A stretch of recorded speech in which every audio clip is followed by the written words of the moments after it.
patuloy sa pananampalataya, kumakapit at lumalapit sa Diyos, nagpapatuloy sa pakikipagbaka, nagpapatuloy unto perfection, nagpapatuloy hanggang sa pagbabalik ng Panginoon, pinilian ng Diyos, hiniwalay ng Diyos, preserve ng Diyos.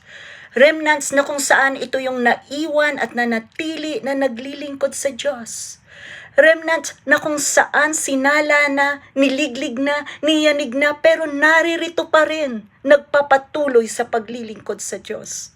Remnant na kung saan nawala na ang lahat, pero naririto ka pa rin. Remnant na kung saan at the end of the day, sila ang tatanggap ng pangako ng Diyos. At the end of the day, sila yung tatanggap ng buhay na walang hanggan. At the end of the day, sila ang tatanggap ng pagpapala ng Diyos. Thanks be to God that we are here despite of persecution.